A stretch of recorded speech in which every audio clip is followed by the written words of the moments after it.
Putin మరొకసారి కీలక వ్యాఖ్యలు చేశారు. భారత్ జోలికొస్తే తాట తీస్తానంటూ అమెరికాకు వార్నింగ్ ఇచ్చాడు.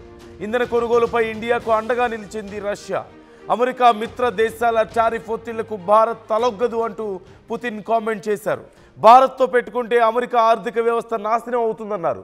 భారత్ కోసం ఎంతవరకైనా సిద్ధం అంటూ పుతిన్ చేసిన వ్యాఖ్యలు ఇప్పుడు సంచలనంగా మారిన పరిస్థితి కనిపిస్తోంది.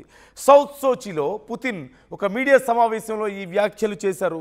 చాలా కీలకమైనటువంటి వ్యాఖ్యలుగా మనం చూడొచ్చు. ఒక్కసారి ఏమేం వ్యాఖ్యలు చేశారు అనేది మనం చూస్తే, ముఖ్యంగా డిసెంబర్లో తాను ఇండియాకు రాబోతున్నానని, అమెరికా కానీ తన మిత్ర దేశాలు ముఖ్యంగా నాటో దేశాల యొక్క ఒత్తిడికి భారత్ తలొగ్గే పరిస్థితి లేదని, తలొగ్గాల్సిన అవసరం లేదు అంటున్నారు.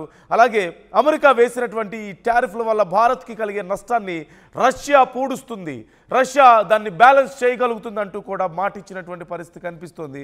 And we can see action also. దానికి తగ్గట్లుగా ఇప్పటికే మనకి మరింత తక్కువకి ఆయిల్ని, గ్యాస్ని సప్లై చేస్తున్నటువంటి పరిస్థితి కూడా మనకు కనిపిస్తుంది. అలాగే రష్యాని ఒక పేపర్ టైగర్ అంటూ ట్రంప్ చేసినటువంటి వ్యాఖ్యల పట్ల కూడా పుతిన్ రెస్పాండ్ అయ్యారు. మేము పేపర్ టైగరా అంటే ఒక కాగితపు బొమ్మ పులి లాంటిది రష్యా అంటూ అమెరికా చేసినటువంటి, ముఖ్యంగా ట్రంప్ చేసినటువంటి వ్యాఖ్యల పట్ల పుతిన్ రియాక్ట్ అయ్యారు. మేము పేపర్ పులి ఎలా అవుతాం, ఒక పేపర్ టైగర్ ఎలా అవుతాం? మేము కేవలం ఉక్రెయిన్తో యుద్ధం చేయడం లేదు, పూర్తి నాటోతోనే యుద్ధం చేస్తున్నాం. అది మీరు గమనించాలి. పూర్తిగా నాటో దేశాలన్నింటితోనూ యుద్ధం చేస్తున్న మేము పేపర్ టైగరా ఎలా అవుతాం ఒకసారి చెప్పు అంటూ తిరిగి ట్రంప్ని ప్రశ్నించినటువంటి పరిస్థితి మనకు కనిపిస్తోంది. పేపర్ టైగర్ ఎలా అవుతుంది రష్యా? పేపర్ టైగర్ ఎలా అవుతుంది? అమెరికా బెదిరిస్తే బెదిరింపులకు ఎక్కడా బెదరలేదు కదా. అవసరమైతే నీ సంగతి తేలుస్తానంటూ రష్యా స్ట్రాంగ్గా నిలబడింది కదా.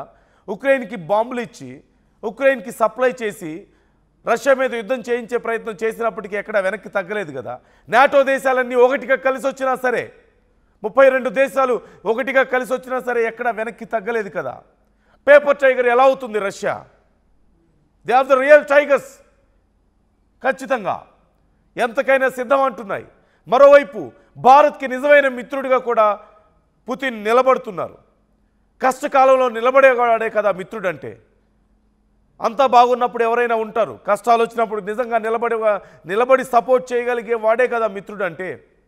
అమెరికా భారత్ మీద టారిఫ్ల వార్ ప్రకటించి భారత్ నడ్డి విరచాలంటూ ప్రయత్నం చేస్తున్న సందర్భంలో భారత్ విస్టాండ్ అవుతోంది, మేము భయపడమంటూ నిలబడుతోంది. అట్ ద సేమ్ టైం మన మిత్రదేశంగా ఉన్నటువంటి రష్యా మనకి మద్దతుగా నిలుస్తోంది. మీరు భయపడాల్సిన అవసరం లేదు, మేము మీకు తోడుగా ఉన్నాం. మీకు అమెరికా వల్ల కానీ నాటో దేశాల వల్ల కానీ నష్టం వస్తే దాన్ని మేము పూడుస్తాం, మేము ఇంకా తక్కువకి మీకు ఆయిల్ ఇస్తాం తీసుకోండి అంటున్నారు. అలాగే మన వ్యవసాయ ఉత్పత్తులు ఇప్పుడు అమెరికాకి మనకి మధ్యలో కొంత సమస్యలు ఎక్కువగా అవుతున్న నేపథ్యంలో, మన మీద టారిఫ్ల నేపథ్యంలో భారత్ నుంచి ఇంపోర్ట్స్ అమెరికాకి తగ్గిపోయాయి, అంటే భారత్ ఎక్స్పోర్ట్స్ తగ్గిపోయాయి అమెరికాకి. ఈ నేపథ్యంలో రష్యా మరిన్ని వ్యవసాయ ఉత్పత్తులను కొనడానికి సిద్ధమవుతోంది. అంటే మనకి నష్టం రాకూడదని చెప్పి నిలబడుతోంది రష్యా మనకి. ఆర్టిఫిషియల్ ఇంటెలిజెన్స్లో ఇరు దేశాలలో, ముఖ్యంగా భారత్లో ఆర్టిఫిషియల్ ఇంటెలిజెన్స్ డెవలప్మెంట్ కోసం రష్యా సిద్ధమవుతోంది. Russia is ready for an agreement with India to improve artificial intelligence skills in India. Artificial intelligence వ్యవస్థని మెరుగుపరచడానికి మరింత సిద్ధమవుతుంది. So this is what friends can do. This is how friends with stand with each other. ఖచ్చితంగా ఒకరికొకరు ఇలా మద్దతుగా ఉంటారు కదా నిజమైన మిత్రులు అంటే. మరొకసారి రష్యా భారత్కి నిజమైన మిత్రదేశంగా నిరూపించుకోగలిగింది. మన రెండు దేశాలతోనూ మిత్రత్వం ఉంది. కొన్ని దశాబ్దాలుగా ఓవైపు రష్యాతోనూ మరోవైపు అమెరికాతోనూ వ్యాపార సంబంధాలు ఉన్నాయి. అన్ని రకాలుగా ముఖ్యంగా అమెరికాకి మన వల్ల ఎక్కువ లాభం జరిగింది రష్యా కంటే కూడా. అమెరికా డెవలప్మెంట్లో కీలక భాగస్వామ్యం భారతదేశానిదే, సాఫ్ట్వేర్ డెవలప్మెంట్లో కూడా, అలాగే అక్కడ బిజినెస్లో అయినా సరే అన్ని రకాలుగా. కానీ భారత్కి చివరికి మిగిలింది ఏంటి? వెన్నుపోటు తప్ప, టారిఫ్ల పోటు తప్ప, అవమానం తప్ప. డెడ్ ఎకానమీ అంటూ కామెంట్ చేశాడు ట్రంప్ భారతదేశాన్ని.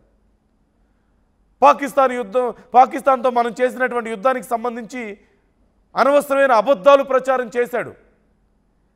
మన ఫైటర్ జెట్స్ కూలిపోయాయని చెప్పి ప్రకటించింది ట్రంప్ కాదా?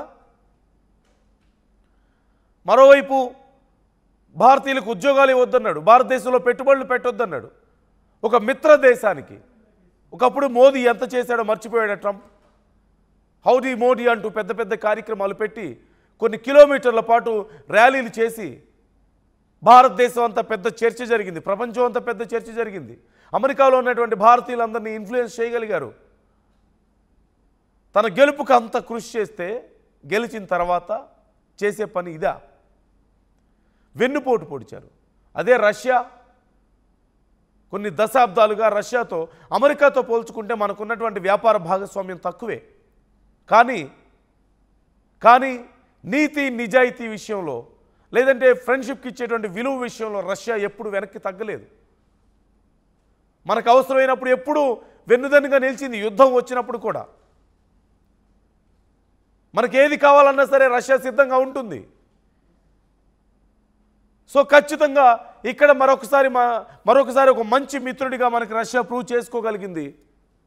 అలాగే అమెరికాకి అంతర్జాతీయ వేదికలో, అంతర్జాతీయ మీడియా ముందు అమెరికాకి భారత్ కోసం ఒక వార్నింగ్ కూడా ఇచ్చింది. భారత్కి అవసరమైనటువంటి సందర్భాల్లో రష్యా తోడుగా ఉంటుంది. అమెరికా వల్ల నష్టపోతే అది పూడ్చడానికి సైతం రష్యా నిలబడుతుంది భారత్ కోసం అంటూ పుతిన్ చేసినటువంటి వ్యాఖ్యలు నిజమైనటువంటి మిత్రుడికి ఒక ఎగ్జాంపుల్గా నిలుస్తున్నాయి. నిజమైన ఫ్రెండ్షిప్కి ఒక ఎగ్జాంపుల్గా నిలుస్తున్నాయి. అలాగే భారత్కి ఒక బలమైనటువంటి అండ ఉంది. India is not alone.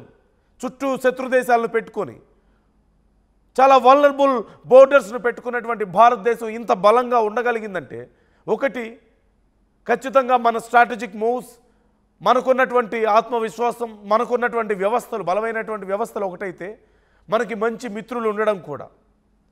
ఆ మిత్రుల జాబితాలోంచి ఇప్పుడు అమెరికా చేజారిపోతున్నటువంటి పరిస్థితి కనిపిస్తోంది. What kind of borders we have, secured borders we have. ఒకసారి చూడండి, ఓవైపు చైనా, మరోవైపు బంగ్లాదేశ్, పాకిస్తాన్, ఎక్కడ చూసినా ఇదే కదా. ఇప్పుడు శ్రీలంక కూడా మనకి నెగిటివ్గా మారుతుంది. What we did for them. చివరికి పాకిస్తాన్ కష్టాల్లో ఉంటే కూడా మనం ఫుడ్ సప్లై చేసినటువంటి పరిస్థితి ఉంది కదా. శ్రీలంక కష్టాల్లో ఉంటే మనం కదా హెల్ప్ చేసింది. బంగ్లాదేశ్ కష్టాల్లో ఉంటే మనం కదా హెల్ప్ చేసింది. ఇలాంటి వాళ్ళని కేవలం కొన్ని మతపరమైనటువంటి కారణాలతో శత్రువులుగా చేసుకున్నటువంటి పరిస్థితి మనం చూసాం. వాళ్ళు మనల్ని శత్రువుగా చేసుకున్నారు, కానీ మనం ఎప్పుడు మంచిగానే ఉన్నాం వాళ్ళతో. సో ఇలాంటి పరిస్థితుల్లో కూడా భారత్ ఇంత స్ట్రాంగ్గా ఉంది. ఇంటర్నల్గా కొన్ని రకాల సమస్యలు సృష్టించడానికి ప్రయత్నించినప్పటికీ కూడా, మతపరమైనటువంటి రకరకాల ఇతర సమస్యలు సృష్టించడానికి ప్రయత్నించిన భారత్ ఉండగలిగిందంటే ఖచ్చితంగా మన శక్తి సామర్థ్యాలు ఆ స్థాయిలో ఉన్నాయి. At the same time we have great friends. Russia is one of the best friend, అందులో డౌట్ లేదు.